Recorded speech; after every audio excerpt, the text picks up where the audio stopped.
नमस्कार दोस्तों, scary story in Hindi में आप सबका स्वागत है। आज की कहानी की तरफ बढ़ने से पहले आप सब चैनल को सब्सक्राइब कर लीजिए और अगर कहानी अच्छी लगती है तो प्लीज़ लाइक एंड कमेंट करना मत भूलिएगा। तो देर न करते हुए कहानी की तरफ बढ़ते हैं। आज की कहानी रोहित की है। रोहित आज अपने ऑफिस से निकलने में लेट हो जाता है और बस स्टॉप पर खड़े बस का इंतज़ार कर रहा होता है। बहुत परेशान था क्योंकि लास्ट जो बस थी वो भी निकल चुकी थी और वो इतना परेशान था कि कोई ऑटो भी नहीं मिल रहा था। बैठे बैठे सोच ही रहा था कि मैं क्या करूं, तभी आसमान में बादल छा जाते हैं और बिजली कड़कने लगती है। तो रोहित डर जाता है कि अब अगर बारिश हो गई तो मैं घर कैसे जाऊंगा और घर में मम्मी पापा अकेले हैं, कोई प्रॉब्लम ना हो जाए। तो यही सोच ही रहा था, तब तक बगल से एक लड़की जा रही थी। वो बात कर रही थी फ़ोन में कि मैं मेट्रो से आ रही हूँ, अभी लास्ट मेट्रो बची है तो उसी से मैं घर आ जाऊँगी। तो इसने भी सोचा कि चलो अच्छा है, मैं भी इसके साथ ही जाता हूँ और मैं भी मेट्रो से ही चला जाऊँगा और जल्दी भी पहुँच जाऊँगा घर। ये भी उसके पीछे पीछे चल देता है। अब वो लड़की आगे आगे जा रही थी और ये पीछे पीछे जा रहा था। अब रात वैसे भी बहुत हो चुकी थी, 12 बज चुका था और रोहित धीरे धीरे उसके पीछे पीछे जा रहा था। वो फ़ोन में शायद किसी से बात कर रही थी और आगे आगे चली जा रही थी। सबसे बड़ी बात, जैसे ही मेट्रो स्टेशन आता है उसका ध्यान जाता है उस लड़की की, क्योंकि स्टेशन पर लाइटें बहुत बड़ी बड़ी लगी हुई थी जिसकी परछाई पूरे ग्राउंड पे अपनी कहीं कहीं 4 परछाई दिख जाती हैं। जैसे लाइट अगर ऊपर है और कहीं एक परछाई ऐसे दिख रही थी, लेकिन रोहित ने इतना ध्यान दिया कि मेरी तो 4 परछाइयाँ दिख रही हैं, लेकिन आगे जो लड़की जा रही है उसकी एक भी परछाई नहीं दिख रही है। ये थोड़ा अजीब था क्योंकि रोहित ने ऐसा पहले कभी नहीं देखा था। वो देख के सोचने लगता है कि ऐसा कैसे हो सकता है, लेकिन अब वो उससे बात भी नहीं करना चाहता था क्योंकि जानता नहीं है और ऐसे रात में किसी लड़की से बात करना, पता नहीं कैसा नेचर हो उसका। ये सोच करके रोहित कुछ बोलता नहीं है, उसके पीछे पीछे चलता जाता है। वो काउंटर पे जाते हैं और टिकट अपना कंप्लीट करते हैं और प्लेटफॉर्म पे पहुंच जाते हैं। ट्रेन आने वाली थी, मेट्रो वेट कर ही रहे थे और जैसे ही ट्रेन आती है तो वो लड़की बहुत तेज़ी से दौड़ करके उस डब्बे में चली जाती है और रोहित धीरे धीरे उसके पीछे जा रहा था क्योंकि अब रोहित को थोड़ा थोड़ा डर लग रहा था। पता नहीं क्यों स्टेशन पर भी एकदम सन्नाटा था, कोई ज़्यादा पैसेंजर नहीं थे, 2-4 पैसेंजर ही थे। वैसे भी रात हो चुकी थी, रात में डर तो लगना वाजिब है ही। तो ये उस ट्रेन में बैठ जाता है।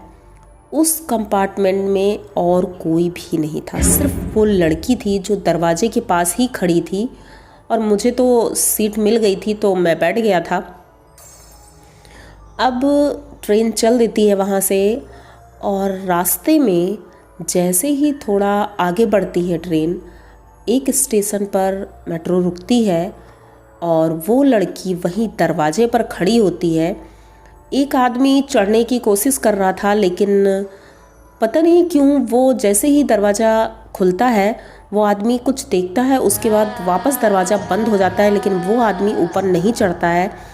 ये देख करके रोहित थोड़ा डर जाता है कि ऐसा क्यों, वो ऊपर क्यों नहीं चढ़ा।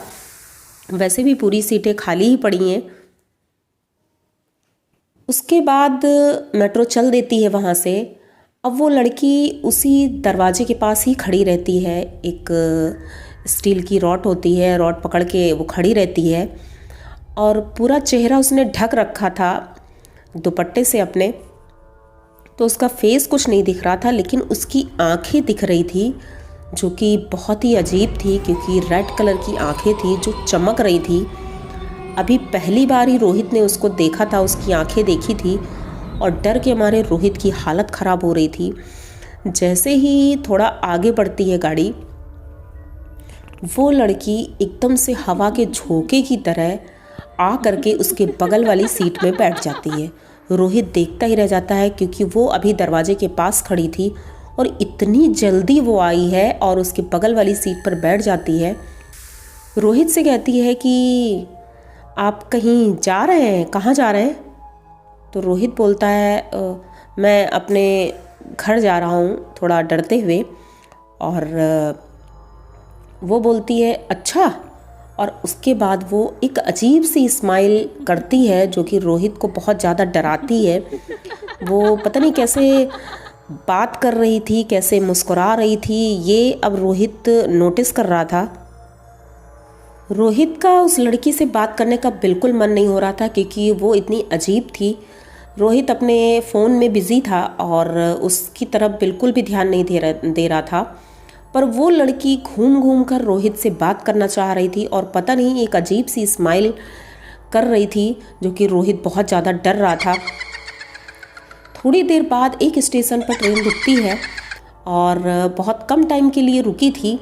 जैसे ही रुकती है तो ये इधर उधर देखने लगता है, तभी देखता है कि बगल में वो लड़की नहीं है।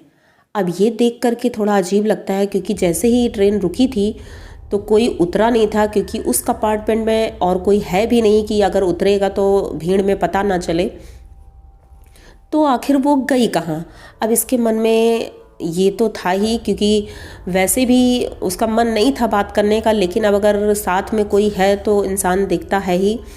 तो वही रोहित के साथ था। रोहित इधर उधर चारों तरफ देख रहा था, उसे कहीं नहीं दिखता है और वो उठ के खड़ा हो जाता है वही दरवाजे के पास, वो रॉड पकड़ के वो खड़ा ही रहता है। तभी उसको ऐसा लगता है कि पीछे से किसी ने उसके कान के पास आकर के कुछ बोला है और ये बहुत हल्की सी आवाज़ थी। तो वो इधर उधर देखता है, उसे कोई नहीं दिखता है और जैसे ही वो दोबारा आवाज़ आती है वो तुरंत एकदम से चौंक जाता है, क्योंकि वो आवाज़ उसी लड़की की थी। उसने पूछा कि क्या तुम मुझे ढूंढ रहे हो? ऐसा जैसे ही वो सुनता है एकदम से चौंक जाता है, पीछे देखता है, वही लड़की पीछे खड़ी हुई थी और उसका चेहरा इतना भयानक था। उसके बाल उड़ रहे थे, फेस खुल चुका था और बाल उसके उड़ रहे थे हवा में और इतना डरावना चेहरा था। रोहित देख करके बहुत डर जाता है और उसके बाद दौड़ के अपनी सीट पे बैठ जाता है। अब डर की वजह से वो थर थर काँप रहा था। अब उसका स्टेशन आने वाला था, लेकिन वो लड़की अब इतना भयानक चेहरा दिखा चुकी थी, उसके बाद तुरंत गायब हो जाती है। अब रोहित पूरे कंपार्टमेंट में उसे फिर देख रहा था कि वो कहाँ है। डर की वजह से एक कोने में दुबका हुआ बैठा था रोहित। जैसे ही ट्रेन रुकती है ये जल्दी से दरवाजे के पास पहुँचता है और उतर जाता है और जैसे ही उतरता है तो देखता है कि वो उसी मेट्रो पर खड़ी है और इसकी तरफ देख रही है, बहुत अजीब सी स्माइल कर रही है। वैसे ही पहले की तरह रोहित देख करके बहुत डर रहा था और पीछे देखते देखते वो आगे जाता है। उस समय रात का वही 1-1:30 बज चुका था और वो वहीं खड़ा हुआ था काफ़ी देर से और उसे वो लड़की मेट्रो जाने के बाद भी ऐसा लग रहा था कि वहीं पर वो खड़ी है और उसे देख रही है। अब रोहित की हिम्मत नहीं हो रही थी कि वो अपने घर कैसे जाए। उसकी बाइक स्टेशन के बाहर ही खड़ी थी, तो वो जाता है, अपनी बाइक उठाता है और बैठ जाता है। बाइक से जैसे ही चलने लगता है उसकी बाइक ख़राब हो जाती है। अब उसे समझ में नहीं आ रहा था क्योंकि डर की वजह से वो जल्दी जल्दी अपनी बाइक स्टार्ट करता है, लेकिन वो ख़राब हो गई थी या क्या हो गया था, क्योंकि सर्दी का इतना मौसम था, बारिश भी हो चुकी थी, तो हो सकता है कोई प्रॉब्लम आ गई हो, उसने यही सोचा। थोड़ी दूर आगे पहुंचता है तो एक पेट्रोल पंप था, वहाँ पर गाड़ी चेक करवाता है। गाड़ी में कोई प्रॉब्लम नहीं थी। वहाँ से गाड़ी सही करवा करके वो आगे चलता है और उसको ऐसा महसूस होता है कि उसकी गाड़ी में पीछे कोई बैठा है।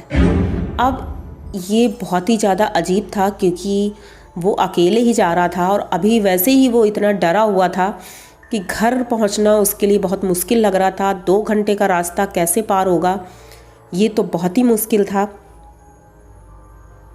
तभी उसे लगता है कि उसके कंधे पर किसी ने अपना हाथ रखा है और उससे कान में बोलती है कि तुम मुझे ही ढूंढ रहे थे ना। इतना सुनते ही रोहित की गाड़ी डिसबैलेंस हो जाती है। वो डर की वजह से उसकी गाड़ी ऐसे छूट जाती है और सामने से एक ट्रक आ रहा था और इसकी गाड़ी उस ट्रक के सामने आ जाती है, जिसकी टक्कर की वजह से इसकी गाड़ी का एक्सीडेंट होता है और रोहित के पैर में और हाथ में बहुत ज़्यादा चोटें आ जाती हैं। वहाँ के लोग भीड़ लगा लेते हैं क्योंकि वो ट्रक वाले थे, हेल्प करते हैं और उसे हॉस्पिटल तक पहुँचाते हैं। वहाँ से फ़ोन नंबर मिलता है तो उनके घर फ़ोन किया जाता है, घर वाले आते हैं। लेकिन रोहित को अभी भी अपने बेड के सामने वही लड़की खड़े हुए दिखती है। अब रोहित डर की वजह से इतना ज़्यादा कांप रहा था। चोट तो एक तरफ हो गई थी लेकिन वो लड़की इसका पीछा नहीं छोड़ रही थी। ये सोच करके अब ये बहुत ज़्यादा डर रहा था। अपनी माँ को बताता है और अपने पिताजी को बताता है कि मेरे साथ ऐसा ऐसा हुआ है, क्योंकि वो पूछते हैं कि तुम्हारा एक्सीडेंट ऐसे कैसे हो गया, क्योंकि गाड़ी रोहित बहुत सही से चलाता था, धीमे धीमे चलाता था और रात में तो खास करके बहुत आराम से चलाता था, तो ऐसा कैसे हो सकता है। जब वो सारी बात बताता है तो उनके पापा बोलते हैं कि बेटा अब तुम्हारा यही एक इलाज है कि तुम जल्दी से यहाँ ठीक हो जाओ, उसके बाद ही हम कुछ कर सकते हैं। तो उनकी मम्मी मंदिर से हनुमान जी का प्रसाद लेके आई थी जो कि रोहित को खिलाया जाता है और उसके बाद रोहित धीरे धीरे ठीक होने लगता है और मानसिक रूप से भी और शारीरिक रूप से रोहित ठीक हो जाता है। और जैसे ही वो ठीक होता है, रोहित को लेकर उनके पापा बालाजी जाते हैं और जहाँ बालाजी की कृपा से रोहित आज बिल्कुल ठीक है और उनकी फैमिली भी ठीक है, सब लोग ठीक हैं। वहीं पर उसे पता चलता है कि वो लड़की उसी मेट्रो में रोज़ अप डाउन करती है और अक्सर लोगों को दिखाई पड़ती है वहाँ पर। और ये रोहित के साथ ऐसा पहली बार हुआ था, तो रोहित ने तभी से उस मेट्रो स्टेशन पर जाना बिल्कुल बंद कर दिया और उधर से तो बिल्कुल निकलता ही नहीं है, क्योंकि वो लड़की अब इसके दिमाग पर ऐसे छा गई थी, उसका चेहरा, कि ये कभी भूल ही नहीं सकता है। और आज भी रोहित बहुत ज़्यादा डरता है उस मेट्रो स्टेशन के नाम पे और उस लास्ट ट्रेन के नाम पे। तो कैसी लगी आपको ये कहानी? अगर अच्छी लगी हो तो प्लीज़ चैनल को सब्सक्राइब करिए, लाइक कमेंट करिए, शेयर करिए और इसी तरह की नई और अनोखी कहानियाँ लेकर मैं आती रहूँगी। तो मिलते हैं किसी अगली कहानी में। Thank you.